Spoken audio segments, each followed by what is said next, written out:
has 3 parts. In each part, you'll hear a number of different extracts. At the start of each extract, you'll hear this sound. You'll hear each extract once only. Remember, while you're listening, write your answers on the question paper. Part A. In this part of the test, you'll hear 2 different extracts. In each extract, a health professional is talking to a patient. For questions 1 to 24, complete the notes with information you hear. Now turn over and look at the notes for extract 1.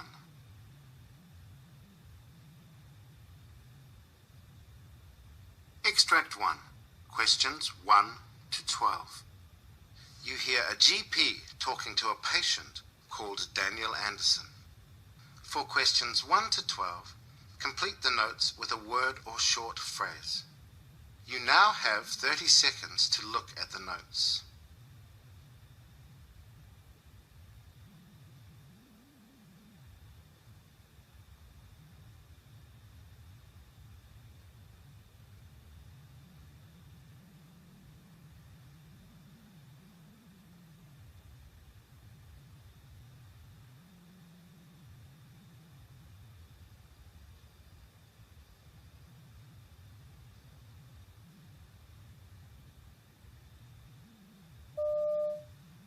Hi, it's Daniel, isn't it?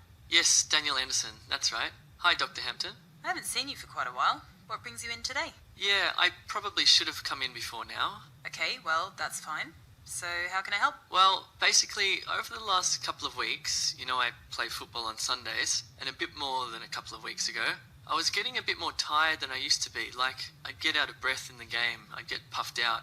But more recently, it's been little things like walking up and down the stairs and stuff like that. That's got me a bit tired as well. So, I was just wondering what's wrong with me, really? Okay. When did you first start feeling poorly? Can you remember? That's the thing. I had a cold, you see. Well, I thought it was a cold. I had a sore throat, and I was quite under the weather for that, but I've never really recovered since then. And how long ago was that? That'd be about a couple of months ago now. Couple of months? Did we see you with that? Well, so I made an appointment on the phone, but I didn't come in the end.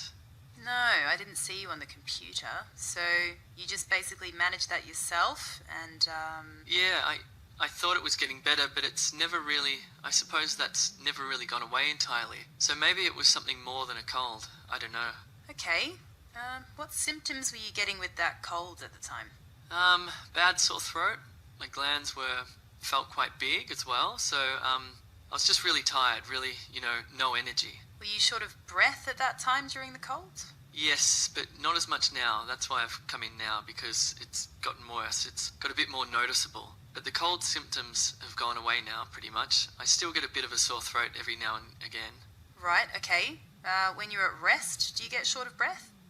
No. No. Okay. Ever had asthma? No, I've never had asthma or any sort of chest problems as far as I can remember. Nothing like that. And do you have a particular diet? Are you a vegetarian or anything? No, I'm not a vegetarian, but I hardly eat any meat either. I eat a lot of fried rice and instant noodles from the university cafeteria. The food's quite cheap. I know I should eat fruit and vegetables, but I'm a student. I suppose my diet is terrible, if I think about it. Some days, all I'd have is instant noodles and some hot chips and the usual 4 or 5 cups of coffee. You drink a lot of coffee then? Yeah, it keeps me going with all the assignments and things. Okay. Have you noticed any problems with abdominal pain or indigestion? No, nothing severe, no. Nothing severe? Have you had some from time to time? No, not really. Well, I've had some mild discomfort occasionally, but that could just be indigestion, I suppose. I don't know, it's something I've had on and off for years, really. It's nothing new. It's nothing new, okay. Any nausea or vomiting with this? No. What about your bowels? Have they been working normally? Yes, been fine. I haven't had any diarrhea or anything. In particular, not past any black or very dark motions? No, nothing like that. And what about family history? Is there a family history of people getting anemic, for example, for any reason, as far as you're aware? No, not that I can think of. No one's had any sort of blood disorders or anything? No, nothing like that, as far as I'm aware. My parents are very fit and active, and my brother doesn't have any health problems that I know about. Right, so they're all fine as far as you know. So, Daniel, did you have an idea in your own mind what this might be? I thought it maybe could have been related to the cold I had, because one of my friends did have glandular fever around, like, a few months ago, because my glands were up. I thought it could be related to that.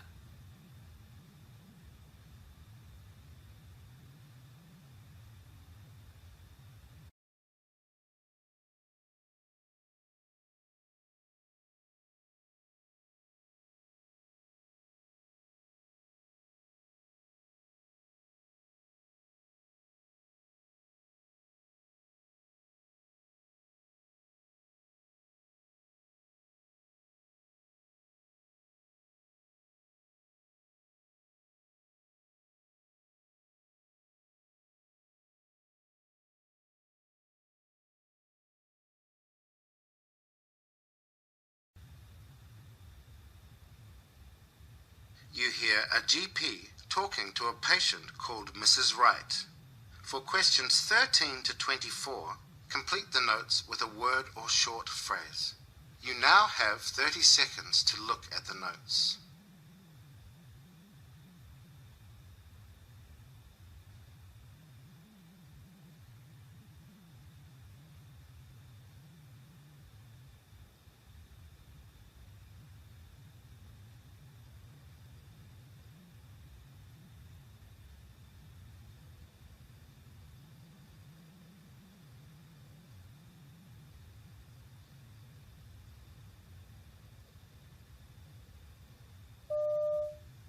Afternoon, Mrs. Wright. I'm Dr. Kildare. Now, unfortunately, your usual GP is away today, so I'm going to help you if that's okay. That's fine, thank you for seeing me. Okay, so I've got some notes, but it'd be helpful if you could tell me, in your own words, about the problems you've been having.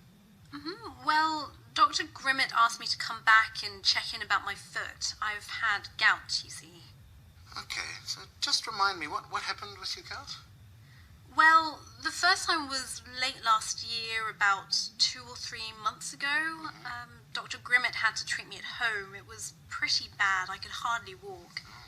We used steroids at the end to get a hold of it. I had the prednisone tablets, 30 milligrams for 5 days. Right. All the blood tests showed that I had the tendency to gout from crystals, so Dr. Grimmett gave me the allopurinol, trying to calm that down longer term. The doctor said to contact the clinic if it got worse, or come back around now just to check in. Right. So we haven't seen you. Is that a good sign? Well, I had, it was a good job I had the repeat prescription for steroids, because just after Christmas I had a bit of a flare-up again. I suppose I was eating a bit too much rich food and probably had more to drink than normal, but I have been watching it a bit. The doctor recommended I drink more water. He said 8 glasses, a couple of litres. And I've been trying, but it's a lot, you know, and I'm busy, so I don't think I drink more than 6 glasses through the day. But it's definitely more than before. Right. Well, that's really good to hear. Water can definitely help, so it's great that you're keeping that up. Sorry, do you mind just describing where the swelling was when you had it? Yeah, sure. Well, both times it started down the side, kind of at the base of the second toe on my left foot, there. And then the whole foot swelled up across my smaller toes to the outside of my foot. Ah, I see. And both times I started getting a lot of pain, and it was all kind of spreading down from that area, and it went across the toes and started swelling up quite badly, really hot and inflamed. But it never goes to the big toe. So the second time, it never swelled up quite as bad as it did before, but I think I caught it in time when I went and got the steroid tablets from the chemist. Ah, good. So how long did it take to settle down once you started the tablets? It was a lot better than last time. I went straight back down within a week, so it was a lot better. Right, and when it settled down completely, is it back to normal? No, it's never been back to normal. I still have pain on that second toe where it always was right from the start, and I've still got it now. Right, and how are you getting on with the allopurinol? Yes, it seems to be better. I don't have any problems with it. I'm taking them okay, but like I say, that second toe is still giving me a little bit of a problem. I see. At the time, the doctor actually wondered if it might be a stress fracture, but I had a foot x-ray and that was clear. But I just think it's a bit unusual that it's still sore, and at the same time, everything points to gout, and the blood test confirmed that was the most likely thing. But that toe, it isn't the usual joint, as you know, for gout. It's usually the big joint, isn't it? Yes, that's right. The big toe is typical. But when I had the flare-up, the steroids really helped quite quickly. I stopped taking painkillers after 2 days at most. I feel like it's less severe and we've got a hold of it better. So I guess that means the allopurinol is helping, right? Yes, I think so. So I'm still quite keen to carry on with that tack.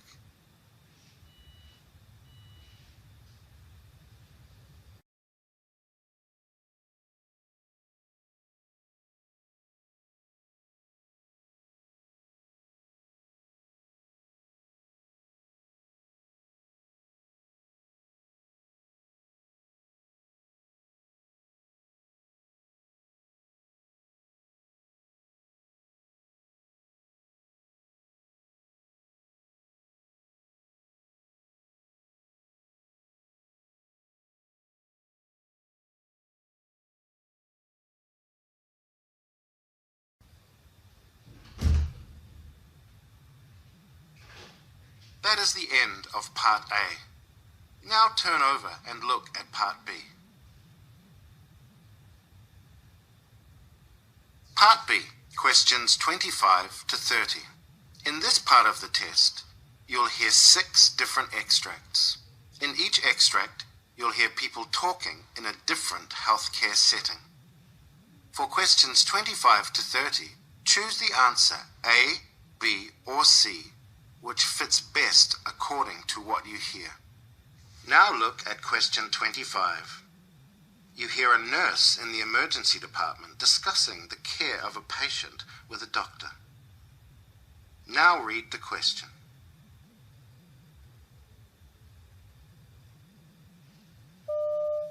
So, who have we got here? This is Adam King. He was brought in with a dislocated shoulder. He has Marfan syndrome, so we've seen him before with this. Last time he was here, the shoulder popped back in while we were putting his arm in a sling, and he was able to put it back in himself just by relaxing his muscles, but he's in quite a bit of pain right now, so he's having trouble calming down and getting those muscles relaxed. Right, I see. So, do you want to start with some nitrous and some pain relief? Yes, I think that's best, just until he calms down.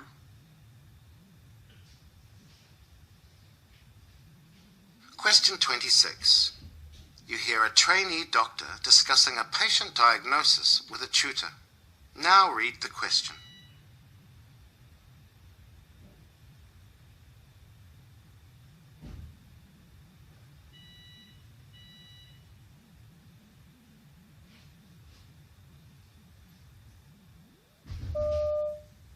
Let's have a quick chat about the diagnosis for Janine in Ward 2. Yeah, I was a bit unsure about that one. Because it's a young patient, it's not going to be diverticulitis, or... Well, it's possible, but she is young, so yeah, it's unlikely. So, what do you think? What else could it be?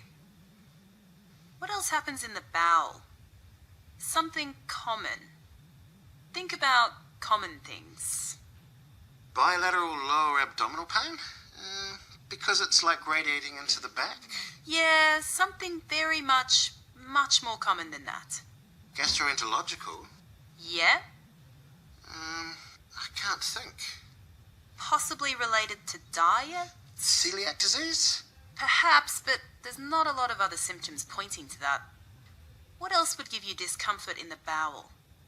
Lower abdominal pain. I suppose if they're just constipated. Right, yeah, constipation.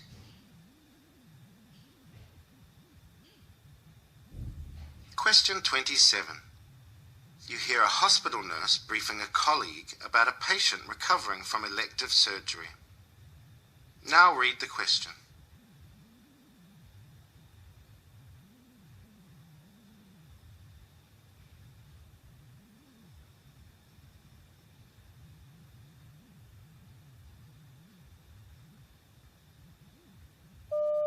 So, who have we got in bed 8? Bed 8, Mr. Bernard Chambers, a 50-year-old man, had an elective bilateral inguinal hernia repair this morning. His wound is covered and dry and his post-operative observations are stable. Temp is 37, his blood pressure 140 on 70. He's already started eating a little and his walking is tolerated. Analgesia is written up but he hasn't needed anything. He's planned for discharge tomorrow. His wife can pick him up. And he'll need a sick certificate for work before he leaves. Can you make sure he gets that, please?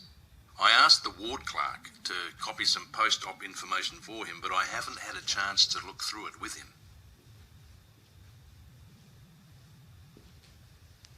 Question 28. You hear 2 hospital managers talking about an information session for people who want to do voluntary work. Now read the question.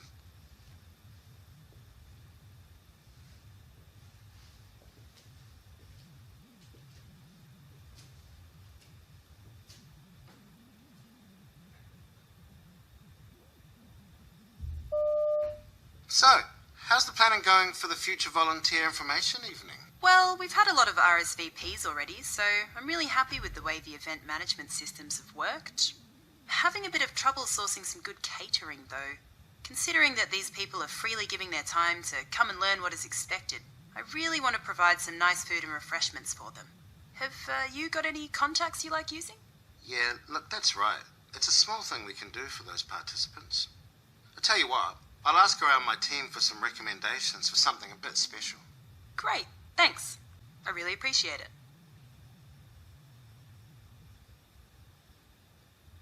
You hear a pharmacist talking to a doctor about a patient's medication. Now read the question.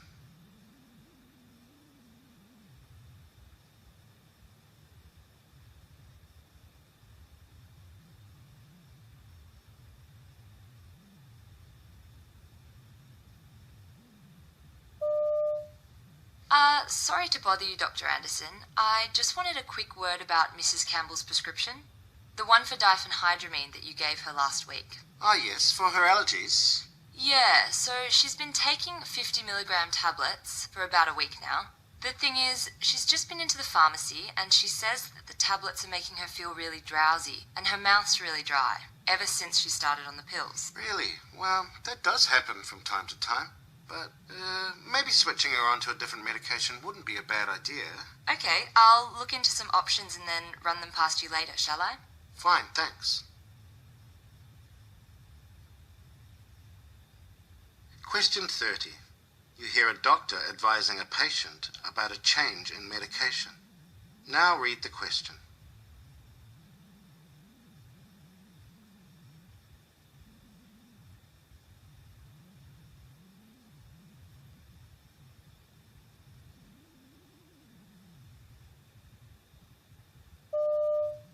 Now, the good news is that I don't think that antibiotics are going to help, so we don't need to think about those. And what I'll be advising actually is, from now, I'll be advising to start with a daily antihistamine. It's called cyterizine. I'll write that down for you because it is cheaper to buy than it is on prescription. And it probably is the number 1 choice for... I hope you don't mind this bit of scrappy paper. That's okay, here. that's okay. The number 1 choice for hay fever at this stage. This is 1 tablet a day. Now, for most people, it's absolutely fine. 1 person in about 100 gets a bit drowsy with this, so if you find when you've taken this that you get drowsy, then it could be this, and we maybe need to think of other options, and we'll come back to talk about that.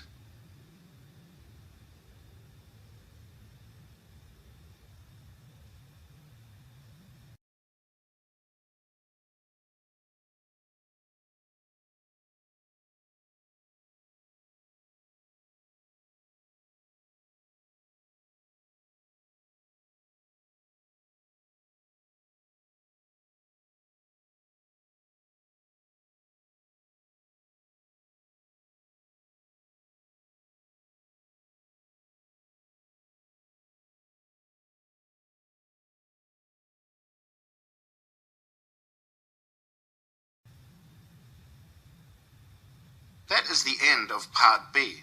Now turn over and look at Part C.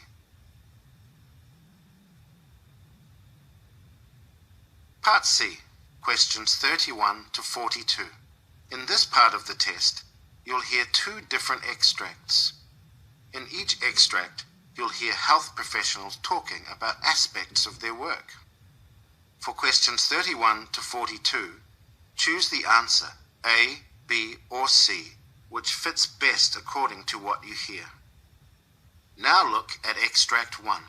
Extract 1, questions 31 to 36. You hear an interview with Dr. Christine Erickson, who's talking about her research supporting non-fasting lipid blood tests for cholesterol. You now have 90 seconds to read questions 31 to 36.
Hello and welcome to Health Research Roundup. For decades, people have been asked to fast before they have blood tests to check cholesterol levels. However, a new research report from an international group of experts suggests that this is not necessary. To discuss this research, my guest today is Christine Erickson from Copenhagen University Hospital, who was a lead author of the study. Christine, welcome. Thank you very much. So why did we ever ask people to fast for blood lipids, for your blood fats? Well, if you ask me, I don't really know, except for that's what we've been doing for so many years. I really tried to read the literature and find some very scientific evidence supporting that it is superior to just taking a random non-fasting blood sample as we do now. And I had problems finding the evidence. There's a lot of arguments people put forward for why you should use fasting versus non-fasting, but really solid evidence that is better, I can't find it. So was this a tradition rather than science? I think so, yes. I mean, you can ask me why did it start? I think that some of the early studies, the original publications way back, said that they used fasting samples and therefore everybody thought you had to do that without really thinking why. But those early researchers may have had good reason to do it that way, but there's nothing I've seen that said it had to be done that way. And there's all this evidence now from Canada and the US, 2 excellent studies, one in children and one in adults. And then we have a lot of studies from Copenhagen, and they all show that when you just look at people that eat and drink whatever they usually do, and you take a lipid panel, cholesterol, triglycerides, a very common fat in the blood, then they don't really change very much in response to when you have been eating. So there is a difference? Yeah, the difference is in millimoles per litre. So it goes up by about 0.3 millimoles per litre. However, in clinical practice, when you look at triglycerides, you're interested in whether it increases 1 or 2 millimoles, not 0.3 millimoles. So that's what's clinically relevant. And even with a bad form of cholesterol, that's not going to make the difference between whether or not they put you on medication? Yeah, that's right. We provide data in this report where we did direct measurement and after fasting and in about 6,000 people, and the correlation between the two methods was, I can't see the difference. It looks exactly the same. So you moved over in Denmark to this official recommendation about 7 years ago. So what's happened since then? Have there been any issues because of undiagnosed cholesterol levels? No, everybody was happy right away. Even the laboratories that didn't change right away, they were pushed by patients because there were reports in the media telling them that at Copenhagen University Hospital, were doing non-fasting, so everyone wanted to do it. And I can say today, patients, clinicians, laboratories, everyone's happy. Everyone likes it because it's so much simpler. And patients like it because they can go when it suits them to the pathologist, so they're more likely to turn up for their blood tests? Yes, of course. I don't have fantastic good numbers for you, but certainly hear from so many colleagues that people don't go to have their lipid test because it's so complicated to fast. And then they have to go to work, to have an important meeting, and they can't do this in the morning. But now, doing a random non-fasting, you can come whenever it suits you. And very briefly, is there any circumstance where you should have a fasting blood fat level done? Well, this recommendation, it's 21 world experts, many from Europe, the US, and one from Australia also. And of course, when you have so many experts, there's always someone that thinks there's certain situations. We list a few where you can do. For example, for patients with diabetes, the fasting requirements might be an important safety issue because of problems with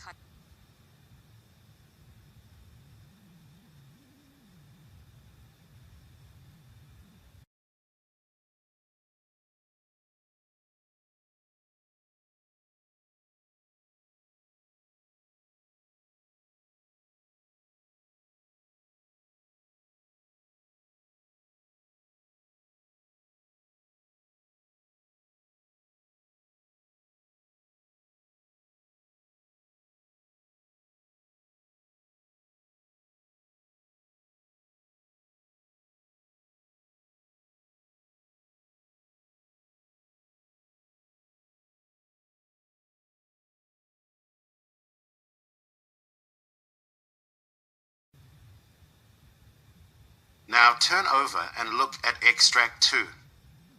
Extract 2, questions 37 to 42. You hear a presentation in which a researcher called Dr. Milan Petricevic is talking about the relationship between new technology and medicine in the future. You now have 90 seconds to read questions 37 to 42.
Hi, I'm Dr. Milan Petricevic, and today I'd like to talk about the future of medicine, particularly in relation to the current technological revolution. To many of us, it seems inevitable that medical robots, automation, and artificial intelligence will replace many jobs in healthcare.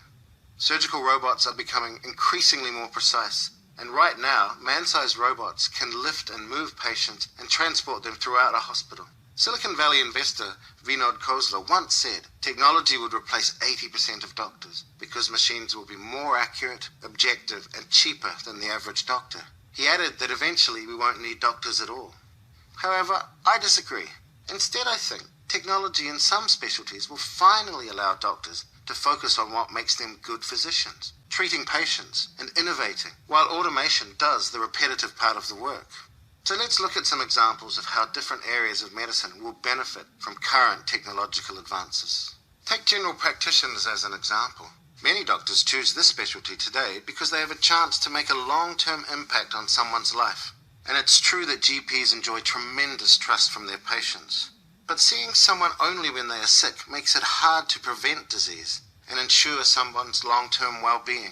It's even harder to do this when waiting rooms are overflowing and you only have 15 minutes to diagnose the illness, design a therapy, and offer health advice. In the future, wearable sensors and devices that stream data to a doctor's smartphone will notify them whenever vital signs are acting up and provide them with all the data they need wherever they are.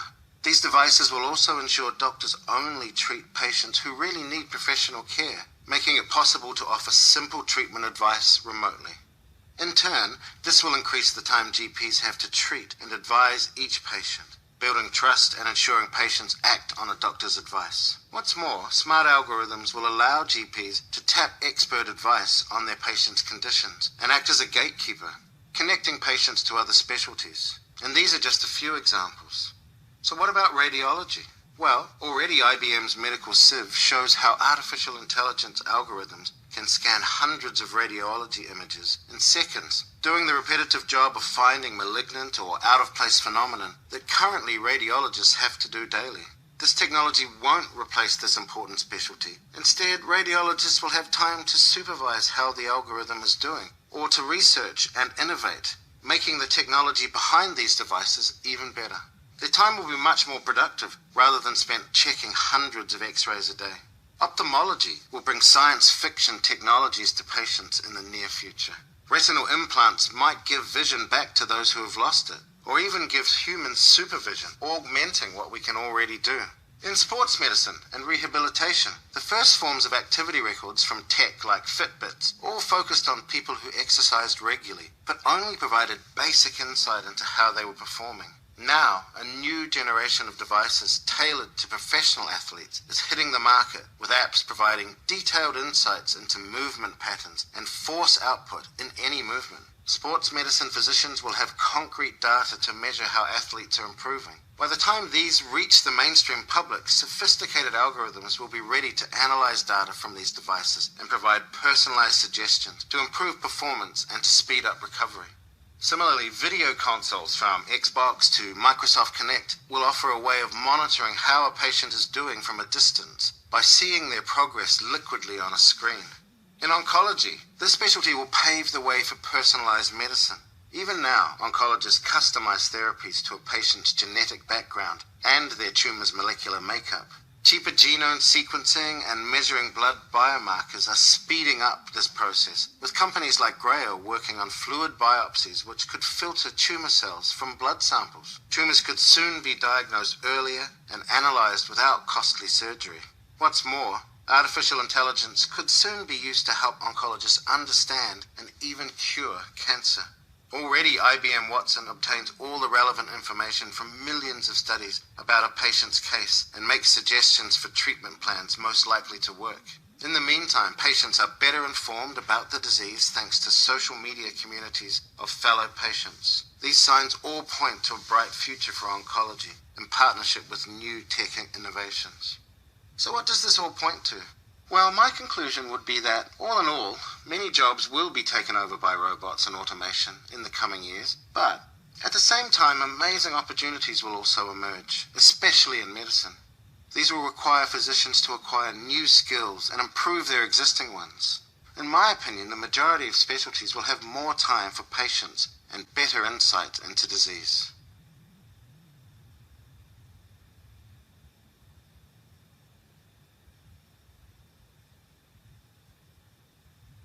That is the end of Part C.